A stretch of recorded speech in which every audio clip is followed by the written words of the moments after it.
tout ce qui est révélé dans la parole de Dieu a un sens pour nous. Voilà, je vous invite à ouvrir la parole de Dieu dans le psaume 34 au verset 19. Il y a un merveilleux texte là au verset 19 et verset 20 qui vient un peu contrecarrer certaines idées reçues que nous pouvons entretenir en tant que personne. Nous avons le sentiment que si nous marchons avec Dieu, des fois, il ne peut rien nous arriver. Normalement, le malheur est pour ceux qui ne marchent pas avec Dieu.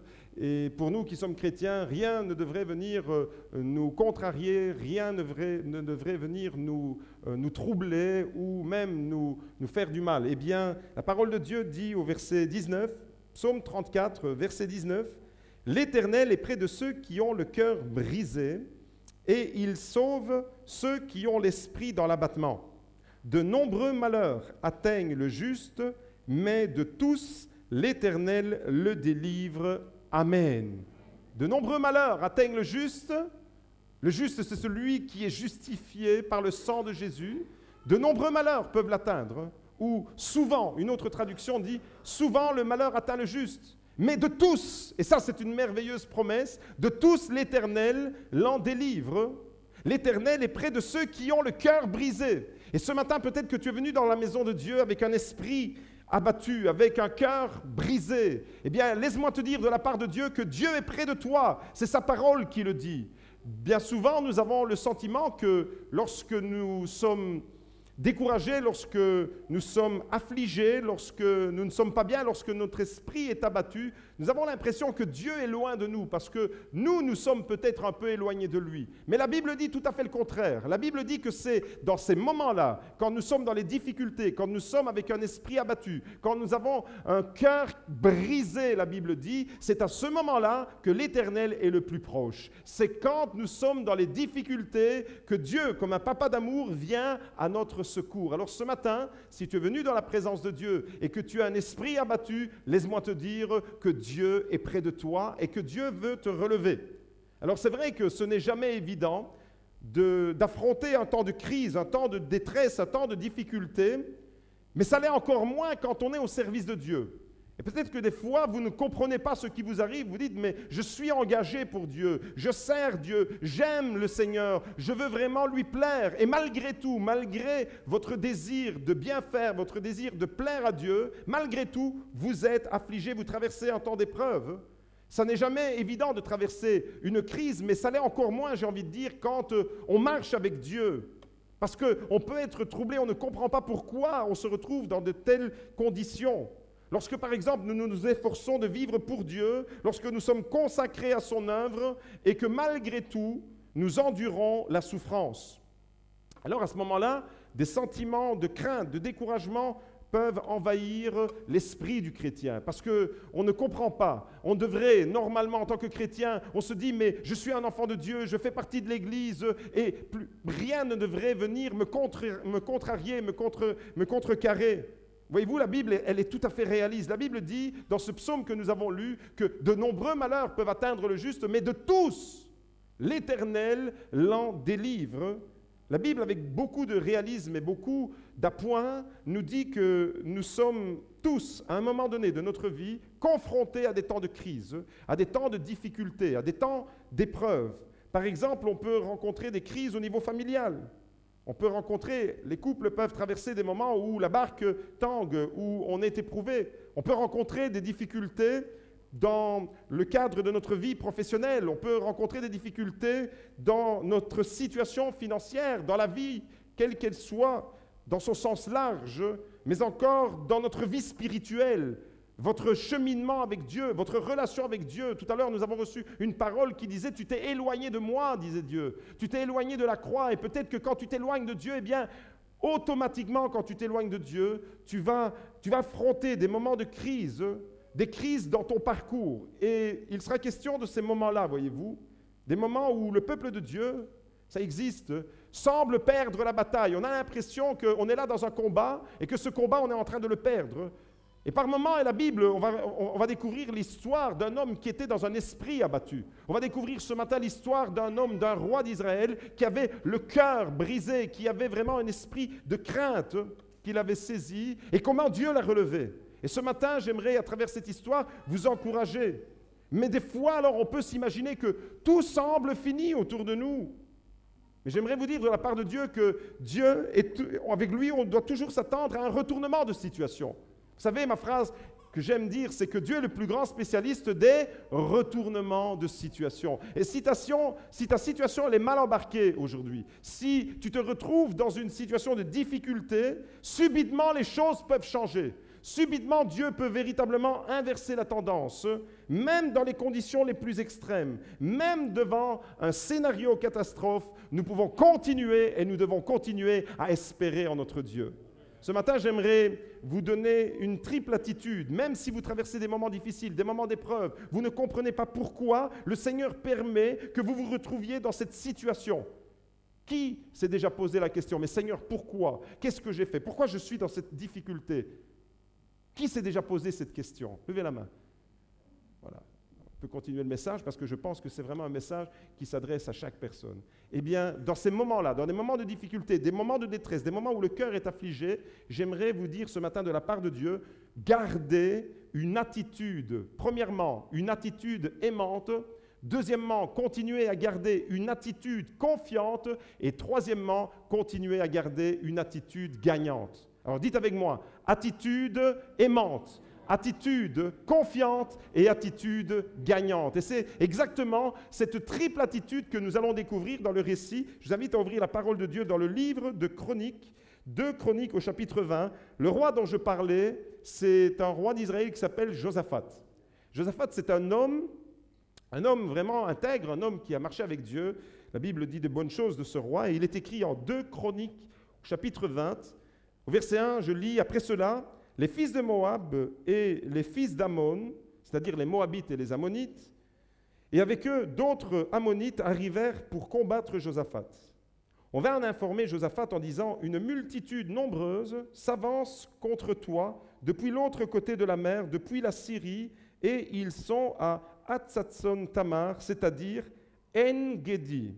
Est-ce que vous êtes déjà retrouvé à En-Gedi? Un petit coin de paradis, là, dans le désert, avec des cascades, avec un cadre merveilleux. Mais tu peux te retrouver dans un cadre merveilleux et malgré tout être attaqué, être affligé. C'est ce qui arrive à Josaphat. Là-bas, il y avait des troupes ennemies. Au verset 3, Josaphat éprouva de la crainte et décida de consulter l'Éternel. Il proclama un jeûne pour tout Juda. Juda se rassembla pour chercher l'Éternel et l'on vint de toutes les villes de Juda pour chercher l'Éternel. Josaphat se tint debout au milieu de l'assemblée de Juda et de Jérusalem, dans la maison de l'Éternel, devant le nouveau parvis.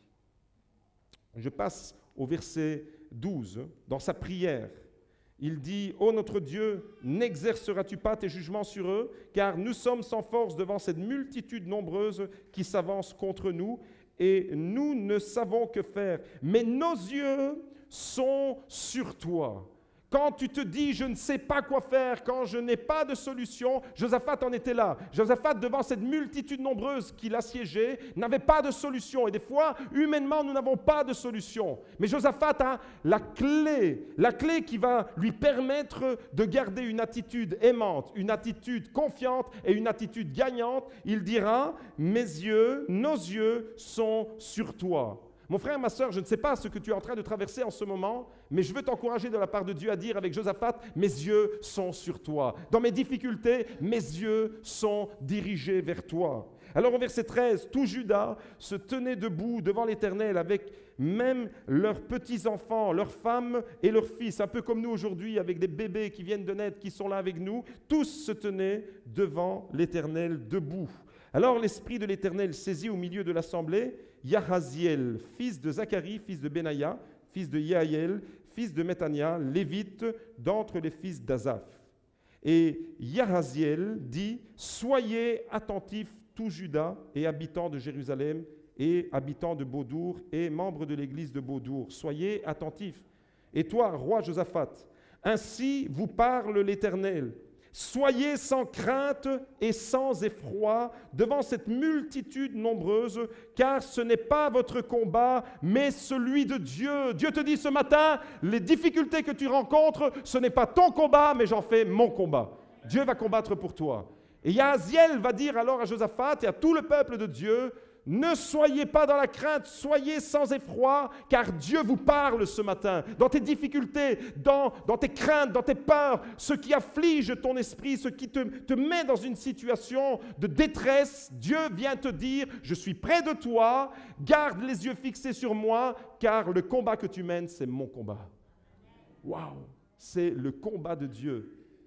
Demain, descendez contre eux. Ils vont arriver par la montée de Hatzitz et vous les trouverez au bout du vallon en face du désert de Yerouel. Vous n'aurez pas à y combattre. Présentez-vous, tenez-vous là et vous verrez le salut de l'Éternel en votre faveur. Juda et Jérusalem, soyez sans crainte et sans effroi. Demain, sortez à leur rencontre et l'Éternel sera avec vous. Josaphat s'inclina le visage contre terre, et tout Juda et les habitants de Jérusalem et ceux de Beaudour aussi tombèrent devant l'Éternel pour se prosterner en sa présence. Les Lévites d'entre les fils des Kéaïtes, le Gal, et d'entre les fils des Korites se levèrent pour louer l'Éternel, le Dieu d'Israël, d'une voix forte et bien haut. D'une voix forte et bien haut. Ils se levèrent de bon matin et sortirent vers le désert de Tekoa. Au moment où ils sortaient, Josaphat se tint debout et dit: écoutez-moi, Juda et habitants de Jérusalem. Soyez fermes dans votre confiance, attitude confiante. Soyez fermes dans votre confiance en l'Éternel votre Dieu et vous serez affermis dans votre défense. Soyez fermes dans votre confiance en ses prophètes, en sa parole, et vous aurez du succès. Puis il tint conseil avec le peuple et désigna des chantres pour l'Éternel, afin de faire entendre la louange avec des ornements sacrés. En pleine guerre, en pleine bataille, alors que les Ammonites et les Moabites étaient là en train de menacer, Josaphat était dans la crainte, et là maintenant la Bible nous dit qu'il va organiser un concert de louanges. Il va organiser une louange, alors que normalement, on devrait s'attendre à un roi qui dit à tous ses soldats, à tous ceux d'élite, à tous les vaillants héros d'Israël, allez à vos armes. Non, il n'en est rien. Il va convoquer ceux et celles qui vont faire retentir la louange devant Dieu. Au verset 21, il tint conseil avec le peuple et désigna des chantres pour l'Éternel, afin de faire entendre la louange avec des ornements sacrés. Lorsqu'il sortirait devant l'armée, il disait « Célébrez l'Éternel, car sa bienveillance dure à toujours. » Au moment où l'on commençait les acclamations et les louanges, l'Éternel plaça des embuscades contre les Ammonites et les Moabites et ceux des monts de Séhir qui étaient venus contre Juda, et ils furent battus. Les Ammonites et les Moabites se jetèrent sur les habitants des monts de Séhir pour les vouer à l'interdit et les exterminer. Et quand ils en eurent fini avec les habitants de Séhir, ils s'employèrent à s'entretuer. Dieu a confondu les plans de l'ennemi. Ce que tu redoutes aujourd'hui, Dieu est capable de le renverser. Voilà pourquoi il te dit, sois sans crainte, j'en fais de tes difficultés, de tes problèmes, de tes préoccupations, de tout ce que tu es en train de vivre et qui t'accable, qui brise ton cœur, qui afflige ton âme, j'en fais mon combat. Tu es la préoccupation de ton Dieu. Dis-le à ton voisin, tu es la préoccupation de ton Dieu. Dieu a les yeux fixés sur toi. On peut rencontrer alors toutes sortes de problèmes, voyez-vous. Écoutez, la suite du récit, ça ne se termine pas là, c'est un récit merveilleux, ça. Je lis au verset 24. « Lorsque Juda fut arrivé au poste d'où l'on aperçoit le désert, ils se tournèrent du côté de la multitude, et voici que ce n'étaient que des cadavres tombés à terre. Personne n'avait échappé. Josaphat et son peuple vinrent piller les dépouilles. Ils trouvèrent en grand nombre des biens, des cadavres et des objets précieux. Ils enlevèrent tant qu'ils ne purent tout emporter. Ils mirent 3 jours au pillage du butin, car il était considérable. Le 4e jour, ils s'assemblèrent dans la vallée de Beraka, où ils bénirent l'Éternel. C'est pourquoi l'on a appelé cet endroit du nom de la vallée de Beraka jusqu'à ce jour. Tous les hommes de Juda et de Jérusalem ayant à leur tête Josaphat partirent joyeux pour retourner à Jérusalem, car l'Éternel les avait remplis de joie aux dépens de leurs ennemis. Ils entrèrent à Jérusalem avec des luttes, des harpes, des guitares électriques, des batteries, des trompettes, des synthétiseurs. C'est plus ou moins ce qu'il est écrit. Non, ils entrèrent avec des luttes, des harpes et des trompettes jusqu'à la maison de l'Éternel. La terreur de l'Éternel s'empara de tous les royaumes des autres pays lorsqu'ils apprirent que l'Éternel avait combattu contre les ennemis d'Israël. Le royaume de Josaphat fut tranquille et son Dieu lui donna du repos de tous côtés. Amen. Oh, le gars, il a commencé vraiment dans les pires conditions, dans la crainte, dans l'angoisse d'une menace qui était là, d'une oppression, les Moabites. Et l'histoire, elle commence vraiment de la pire manière et elle se termine de la meilleure façon, dans un climat de paix et de victoire. La vallée dans laquelle se trouvait Josaphat était la vallée des larmes. La vallée dans laquelle Josaphat se trouvait, c'est cette même vallée dont il est écrit au psaume 84, « Quand je traverse cette vallée de Baca », attention, n'ajoutez pas « là », Baca, je m'adresse aux Siciliens, n'ajoutez pas « là » après Baca. Dans la vallée de Baca, Baca en hébreu, ça veut dire « pleure ». Josaphat était dans cette vallée-là. Regardez avec moi, dans le psaume 84, il est écrit, dans la vallée de Baca, au verset 7, lorsqu'ils traversent la vallée de Baca, ils en font une oasis et la pluie la couvre aussi de bénédiction. Et le mot bénédiction, ce n'est pas Baca, c'est Beraka. Baca, les pleurs, Beraka, la bénédiction. Josaphat était au début de cette histoire, peut-être dans les mêmes conditions comme tu es arrivé dans cette église. Tu es venu peut-être et que tu as traversé ces derniers jours la vallée de Baca. J'aimerais te dire, mon frère, ma sœur, sois sans crainte. Dieu fait de ton affaire son combat et tu vas arriver à la vallée de Beraka. Est-ce que tu le crois? C'est là qu'il te fixe un rendez-vous. Il va te fixer un rendez-vous et tu vas garder, à partir de maintenant, tu vas garder cette triple attitude. Une attitude aimante, une attitude confiante et une attitude gagnante. Et Josaphat va découvrir cette triple attitude lorsqu'il apprend que les Moabites et les Ammonites sont aux portes de Jérusalem. Le verset 3, avec beaucoup de réalisme, nous dit que Josaphat éprouvait de la crainte. Et c'est normal, il y a des situations comme ça, parce que nous sommes humains et que nous ne sommes pas des robots. Il y a des situations dans nos vies que nous traversons avec nos enfants, dans la famille. Il y a même des situations dans l'Église devant lesquelles nous pouvons nous retrouver. Nous éprouvons naturellement de la crainte. C'est normal. La crainte est un sentiment humain et c'est tout à fait normal de ressentir. Si vous n'avez aucune crainte devant un danger, par exemple, c'est que vous avez un problème. Josaphat, lui, il va éprouver de la crainte et son cœur alors est affligé. Son âme était abattue parce qu'il sait qu'il est en train d'être attaqué. Je ne sais pas d'où viennent les menaces dans ta vie, mais je sais que tous autant que nous sommes, si nous avons décidé de marcher avec Jésus, nous avons déclaré la guerre à l'ennemi de nos âmes. Et nous sommes automatiquement en guerre. À partir du moment où tu veux marcher pieusement, nous dit la parole de Dieu, tu seras persécuté. Des fois, il y a certaines personnes qui viennent me trouver et qui me disent « Mais comment ça se fait?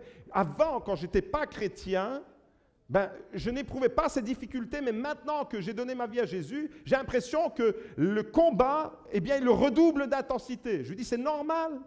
C'est normal. Tu es passé de la mort à la vie, des ténèbres à la lumière. Tu as donné ta vie à Jésus. Tu as quitté le camp de l'ennemi. Et c'est à ce moment-là que l'ennemi va se déchaîner. Ceux qui sont déjà sous son autorité, il les laisse tranquilles. Les combats vont être intenses. Et la Bible dit, beaucoup de malheurs peuvent atteindre le juste, mais de tous l'Éternel l'en délivre. Et j'aimerais que tu sortes de cette église ce matin avec cette promesse dans ton cœur, même si en ce moment le malheur t'a frappé, même si en ce moment tu es accablé, ton cœur est brisé, Dieu va te faire sortir de la vallée de Baca et il va te conduire dans la vallée de Beraka avec Josaphat. Et tu vas pouvoir louer ton Dieu et le célébrer dans un climat de paix. Vous voyez, la première réaction de Josaphat, quand il apprend que Jérusalem est menacée. Alors, Jérusalem, c'est ta vie. Jérusalem, c'est ton intimité. Jérusalem, c'est ce que tu vis. Josaphat, lui, il est le roi de Jérusalem et il doit protéger cette ville. Et toi, Dieu t'a confié ta vie, Dieu t'a confié ta famille, Dieu t'a confié ton enfant, Dieu t'a confié ton couple, Dieu t'a confié ta Jérusalem. C'est ton intimité, c'est ce que tu es. Lorsque Josaphat apprend que sa Jérusalem à lui est menacé, eh bien, il va d'abord éprouver ce sentiment de crainte, mais il va développer une attitude. Et j'aimerais ce matin que la parole de Dieu puisse véritablement nous communiquer la juste attitude dans des moments de crise comme cela, dans des moments de difficulté, quand tu es affligé, quand ton cœur est oppressé, que tu puisses, à l'instar de Josaphat, développer une attitude juste. Il va adopter, si vous voulez, il va adopter un comportement spirituel. Dans les difficultés qui sont les tiennes, le Seigneur t'invite à avoir un comportement spirituel. Si tu ne l'entends pas, il t'enverra un messager. Avec Josaphat, il a envoyé un homme qui s'appelle Yahaziel. Yahaziel, ça veut dire Dieu te voit. Dieu voit ta situation. Dieu connaît tes difficultés. Dieu connaît tes épreuves. Dieu connaît les moments de doute à travers lesquels tu passes. Dieu sait, Dieu connaissait, Dieu voyait ce que personne ne peut voir. Ce qui est dans tes pensées, Dieu le voit. Ce que tu penses en ce moment. Pendant que tu écoutes la parole de Dieu, tes pensées, elles sont en train de fuser. Dieu connaît chacune de tes pensées. La Bible dit que la parole n'est pas encore sur ta bouche, que Dieu connaît déjà le fond de ta pensée. Voyez-vous? Et pour encourager Josaphat, alors Dieu va susciter un prophète du nom de Yahaziel qui va leur dire « Sois sans crainte ». Et des fois, on a besoin de quelqu'un que Dieu met sur notre route, quelqu'un que Dieu met sur notre chemin, un frère, une sœur, quelqu'un qui vient sonner à ton insu, à ta porte et qui vient te dire de la part de Dieu, sois sans crainte, ne promène pas des regards inquiets parce que la vallée de Baka, elle va bientôt se terminer et Dieu va la transformer en vallée de Beraka. Je veux entendre Amen. La vallée des larmes, mon frère, ma sœur, dis-le à ton voisin, va bientôt terminer. Et quand tu vas sortir de cette église, elle sera définitivement terminée parce que Dieu te fixe un rendez-vous à Beraka. Voyez-vous, Dieu ne vous a pas créé pour l'affliction.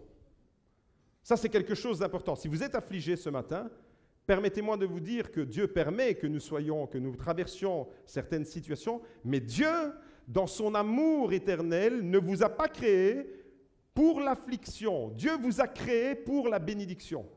Dieu vous a créé pour que vous soyez comblés. Dieu vous a créé pour que vous soyez épanouis. Dieu vous a créé pour que vous soyez dans un shalom, dans une paix, dans une quiétude, dans une sérénité, dans une joie. Tout à l'heure, ma sœur Assunta a prié, s'est inspirée dans l'esprit ce qu'elle a prié. Même quand nous pleurons, même quand nous sommes dans les difficultés, notre cœur est dans la joie parce que Dieu est avec moi. Yes! Wow! Dieu est avec moi dans mes difficultés. Dieu vient me dire ce matin, et des combats, j'en ai 10 000. Mais Dieu vient de me dire, pour tes 10 000 combats là, et même si tu en avais 100 000 des combats, même si tu en avais 1 million de combats, je fais de tes combats mon affaire personnelle. Qu'est-ce que ça fait du bien, les gars? Oh, mais c'est bon ça. Quand le Tout-Puissant vient te dire ta difficulté, ce que tu traverses avec ton fils, avec ta fille, avec ton mari, avec ton ex qui te fait la guerre pour la garde des enfants. Cette difficulté-là, j'en fais mon affaire personnelle. La vallée de Baka va bientôt se terminer. Place à la vallée de Beraka. Vous savez, dans la Bible, il y a différentes vallées. Il y a, par exemple, une vallée qui s'appelle la vallée d'Accor. Vous êtes d'accord? Elle s'appelle d'Accor. La vallée d'Accor, malheureusement, il n'y a rien de sympa dans la vallée d'Accor parce que ça veut dire la vallée du découragement, la vallée de l'affliction. On trouve la vallée d'Accor dans Osée chapitre 2, verset 17, par exemple. Il y a des vallées comme ça dans lesquelles nous pouvons nous retrouver. Il y a la vallée même de l'ombre de la mort. Le psaume 23 en parle au verset 4. « Quand je traverse la vallée de l'ombre de la mort, je ne crains aucun mal, car tu es avec moi. » Cette parole-là, eh bien, c'est une parole que Josaphat a certainement méditée. Josaphat a médité cette parole du roi David qui disait « Quand je traverse la vallée de l'ombre de la mort », il se voyait oppressé par les Moabites et les Ammonites. Il était affligé, son cœur était dans la crainte. Le voilà maintenant dans la vallée de Baka. Et la vallée de Baka n'est rien d'autre que la vallée d'Accor. Elle n'est rien d'autre que la vallée de la mort. Quand bien même tu serais dans la vallée du découragement, quand bien même tu serais dans la vallée de l'affliction, quand tu serais dans la vallée de l'ombre de la mort, Dieu te fixe un rendez-vous ce matin dans la vallée de Beraka. Waouh, dites avec moi, je vais aujourd'hui dans la vallée de Beraka. Si vous n'aviez pas prévu de partir en vacances, moi je vous propose, je vous conseille une destination de rêve. Allez dès cet après-midi plantez votre tente dans la vallée de Beraka. C'est magnifique, il y a un paysage merveilleux, il y a les bénédictions de Dieu qui vont se multiplier. La particularité de la vallée de Beraka, c'est qu'elle vient, dans cette histoire de Josaphat, elle vient après un retournement de situation. Qu'est-ce que ça fait du bien de voir que Dieu est le plus grand spécialiste des retournements de situation. Quand Dieu va retourner la situation en faveur de Josaphat, c'est à ce moment-là, la vallée de Beraka, elle est l'aboutissement normal de l'intervention de Dieu dans ma vie.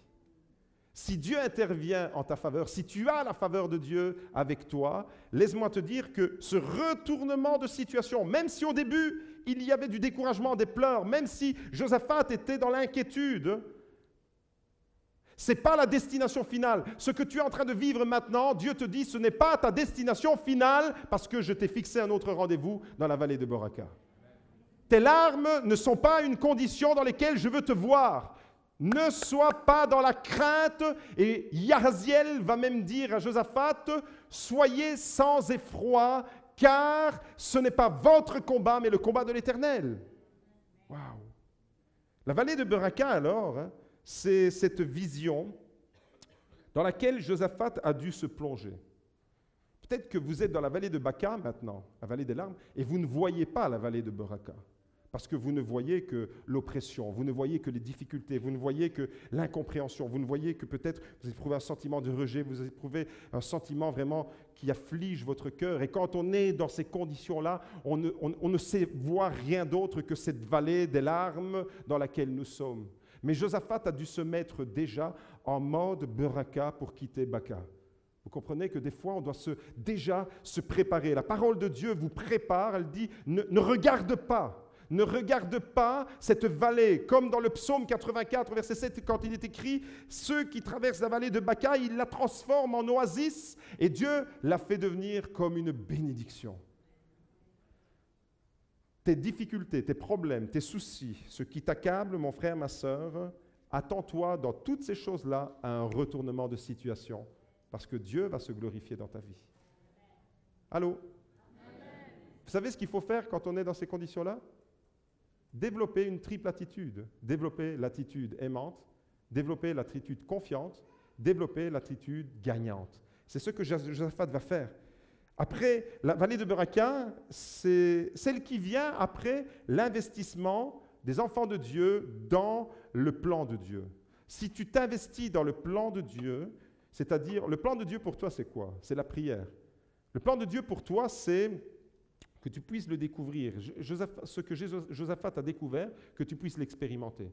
Josaphat, quand il était dans la vallée des larmes, il va développer une série de caractéristiques qui vont lui permettre d'être coéquipier avec Dieu.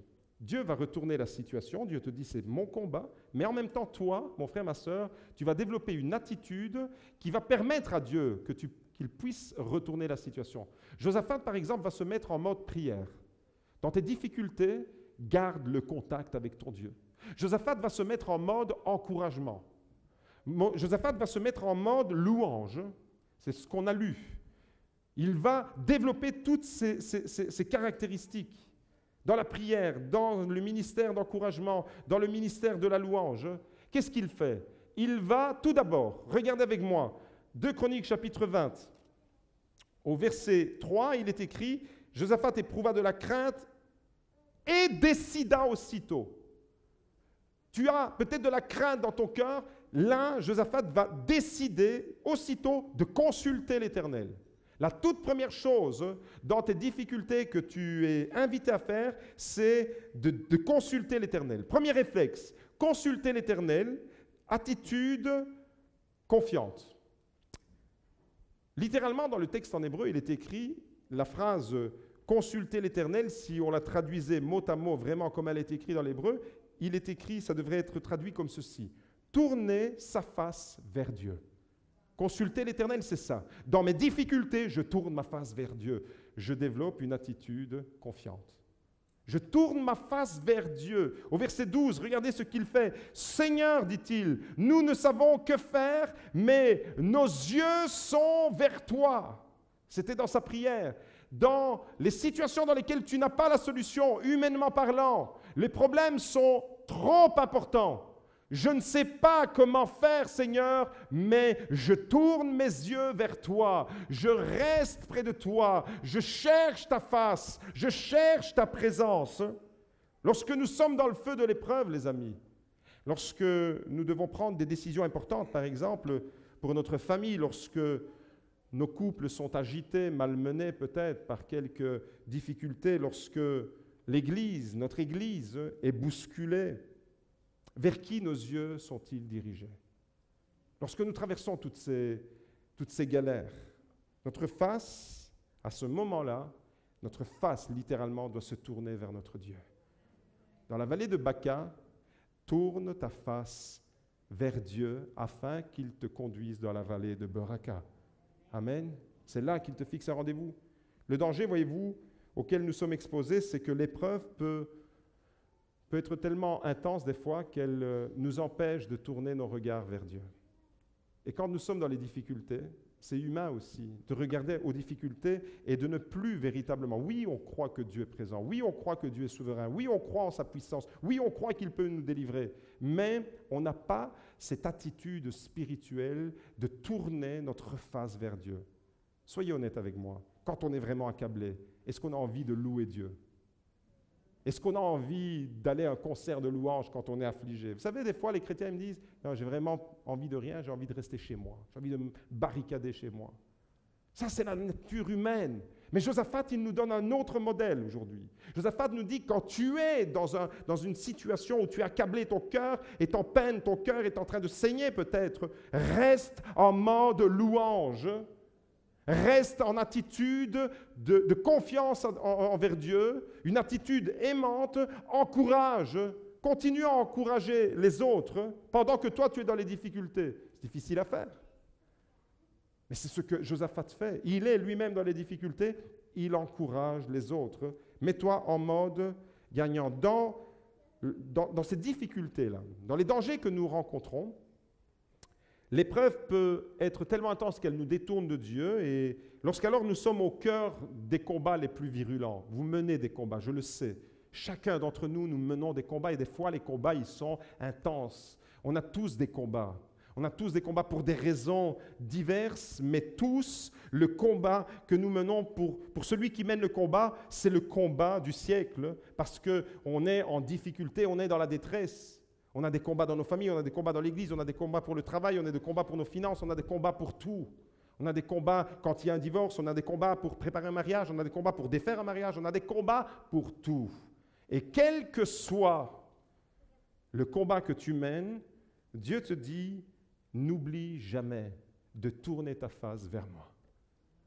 Tourne ton regard vers moi. Reviens à la vision de Dieu. Ce matin, Dieu te lance une invitation. Toi qui es en train de sombrer, de couler, d'être englouti dans ta vallée de Baca, il y a tellement d'eau, il y a quelqu'un qui m'a dit il y a quelques jours, j'ai tellement pleuré que j'ai fait une inondation.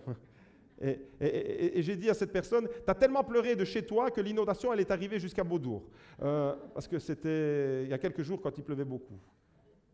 Des fois, c'est nos propres larmes qui sont en train de nous engloutir. Eh bien, à ce moment-là, les amis, Dieu te dit, redécouvre ma vision, redécouvre le projet que j'ai pour toi. Je veux redécouvrir l'efficacité d'une prière toute simple. Une prière toute simple.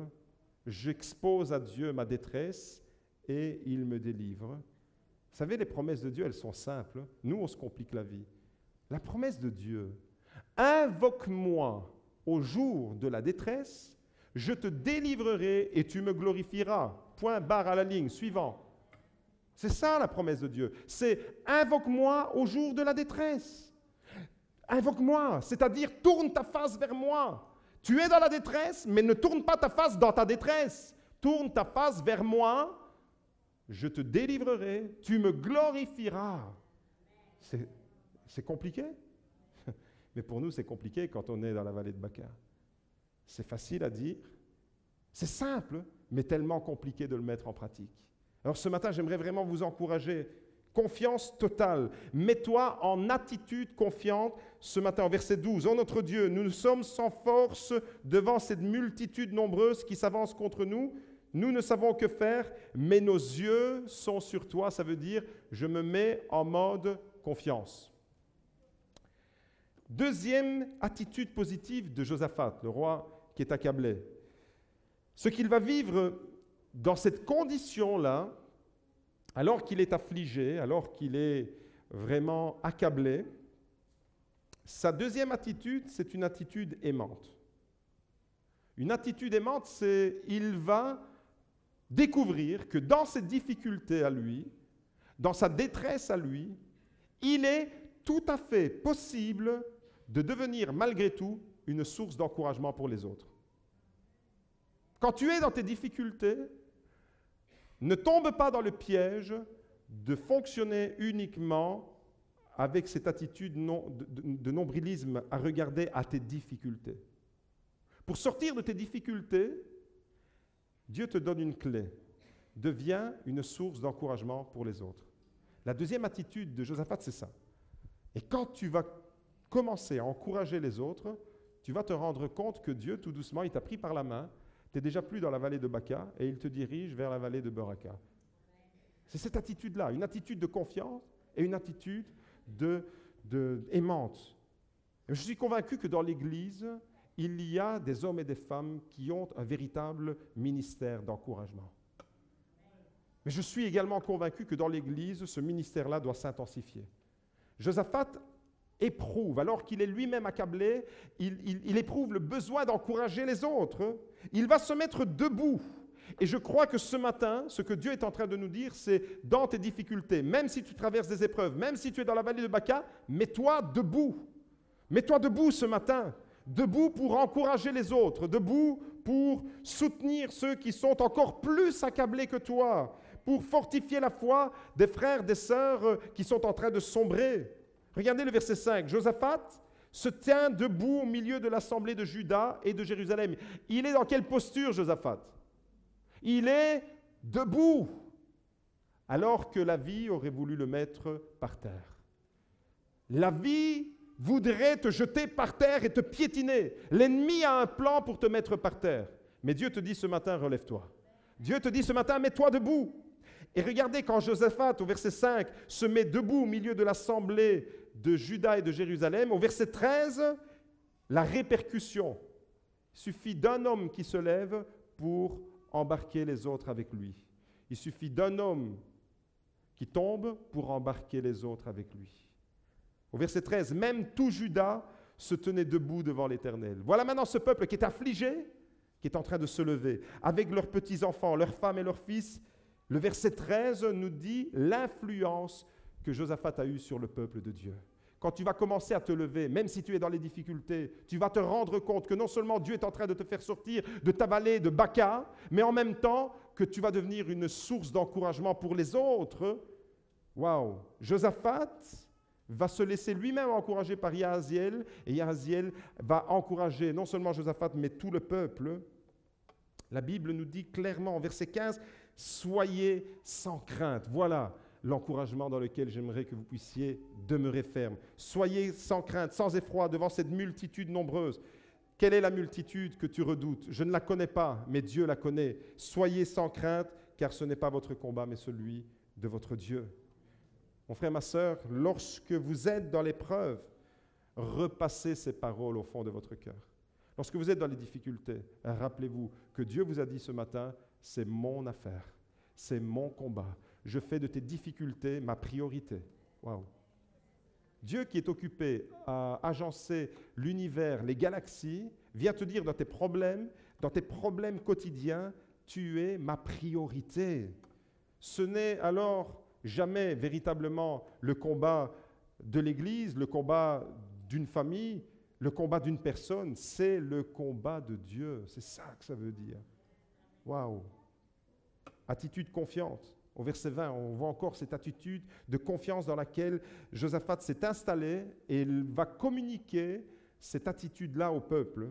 Voyez ce qu'il dit au verset 20. « Soyez fermes dans votre confiance. Soyez fermes dans votre confiance en l'Éternel, votre Dieu, et vous serez affermis dans votre défense. Soyez fermes dans votre confiance en ses prophètes et vous aurez du succès. » Troisième attitude, l'attitude gagnante. On a vu l'attitude confiante, on a vu l'attitude aimante, encourager les autres. L'attitude gagnante, c'est le troisième aspect dans ce que Josaphat est en train de nous enseigner. C'est d'une certaine manière l'élément déclencheur sur les Moabites et les Ammonites. Josaphat nous apprend que même si tu es dans les difficultés, tu peux encore louer ton Dieu. Même si tu es dans l'épreuve, même si tu es dans l'adversité la plus intense, la louange, le chant, l'adoration, la musique, il va instaurer des chantres pour organiser un concert de louange alors que les ennemis étaient tout autour. Et ça nous révèle alors de l'importance de la louange. Le dimanche matin, la louange, ce n'est pas simplement quelques chants pour faire passer le temps avant la parole de Dieu. La louange, c'est véritablement le détonateur de Dieu. La louange, c'est plus que quelques chants le dimanche matin. La louange, c'est une hygiène de vie. La louange, c'est un mode de vie. La louange, c'est ce que nous sommes appelés à vivre au quotidien, même dans les difficultés. Josaphat est en train de nous dire, n'oubliez pas les priorités. Regardez au verset 21 et 22. En conseil avec le peuple, Josaphat désigna des chantres pour l'Éternel afin de faire entendre la louange avec des ornements sacrés. Lorsqu'ils sortirent devant l'armée, il disait « Célébrez l'Éternel car sa bienveillance dure à toujours. » Et au moment où l'on commençait les chants de louange, regardez le timing de Dieu. Au moment où ils se mettent en mode louange, en mode adoration, c'est ça l'attitude gagnante. Au moment où ils commençaient les chants et les louanges, l'Éternel plaça une embuscade contre les fils d'Ammon et de Moab. Au moment où tu vas commencer à louer Dieu dans tes difficultés, au moment où, comme dit la Bible, soyez reconnaissants en tout temps, soyez reconnaissants envers Dieu en toute situation, au moment où tu vas aller trouver la force en Dieu pour le louer parce que tu auras tourné ta face vers lui, au moment où dans ta difficulté, tu vas trouver cette force et que tu vas aller louer ton Dieu, malgré l'intensité du combat que tu mènes, c'est à ce moment-là que Dieu va retourner la situation en ta faveur. Vous croyez que c'est pourquoi que Jésus dit, mais le Père recherche des adorateurs en esprit et en vérité. Il y a une puissance quand nous faisons de l'adoration un mode de vie. Il n'y a aucune puissance lorsque nous faisons de l'adoration quelques chants le dimanche matin. C'est comme si on était allé dans un concert, c'est comme si on était allé dans une salle de spectacle. Mais quand nous entrons dans la louange, quand nous faisons de la louange une manière de vivre, un style de vie, je veux être un adorateur de Dieu en tout temps, c'est à ce moment-là que je vois que Dieu est en train d'agir pour moi. Waouh, c'est extraordinaire, les amis. Le diable veut nous mettre par terre. Et moi, je dis à l'ennemi, je ne me mettrai par terre que devant mon Dieu pour me prosterner et l'adorer, mais je veux être debout devant l'ennemi de mon âme. Et là, on voit Josaphat qui se lève et qui va véritablement, non seulement entrer dans cette attitude aimante, confiante et gagnante, mais emmener avec lui tout le peuple de Dieu. L'histoire avait mal commencé, mais elle se termine de la meilleure façon. Et c'est à ce moment-là, dans une louange, quand tu deviens véritablement un adorateur de ton Dieu, c'est à ce moment-là que tu découvres la puissance de l'adoration. La puissance de ce verset que vous connaissez tous du psaume 18 au verset 3 qui dit « Je m'écrie, loué soit l'Éternel ». Conséquence immédiate de la louange. Je m'écrie, loué soit l'Éternel et je suis délivré de mes ennemis. Josaphat, il avait compris ce principe spirituel. Josaphat avait compris que devant l'ennemi, il ne faut pas rester par terre. Est-ce que ce matin, vous êtes d'accord avec moi de vous mettre à genoux devant Dieu seulement? Est-ce que vous pouvez dire devant l'ennemi qui est en train de ravager des pans de votre vie, de votre famille, je ne me mettrai pas par terre parce que tu veux m'accabler, parce que tu veux me piétiner devant toi, mais je me mets debout devant l'Éternel, je me prosterne devant l'Éternel et je me mets debout devant l'ennemi de mon âme qui veut m'affliger, qui veut m'accabler et qui veut me maintenir dans la vallée de Baca. Ce matin, mon frère, ma sœur, Dieu te dit, la vallée de Baca pour toi, elle se termine maintenant. Place à la vallée de Beraka. Ma chérie, Magda, je t'aime. Demain, on fait les valises, on va à la vallée de Beraka à Torre-la-Pile. C'est fini la vallée de Baca. Non pas que vous soyez la vallée de Baca pour nous. La vallée de Baca, dis-le à ton voisin, se termine maintenant. Michel, devant Dieu, je proclame sur ta vie que la vallée de Baca cesse maintenant et Dieu t'amène dans la vallée de Beraka. Est-ce qu'on peut se lever ensemble, les musiciens, s'il vous plaît? Merci. On va ensemble, alors, proclamer. On va poursuivre ce moment dans la louange. Les combats que tu mènes maintenant, il va se passer quelque chose dans la louange qu'on va vivre maintenant. On va terminer le culte comme Josaphat l'a instauré. Devant les combats que tu mènes, mon frère, tu mènes un combat dans ta maison, dans la louange. Développe une attitude aimante, développe une attitude confiante, développe une attitude gagnante. Est-ce que tu peux dire Amen?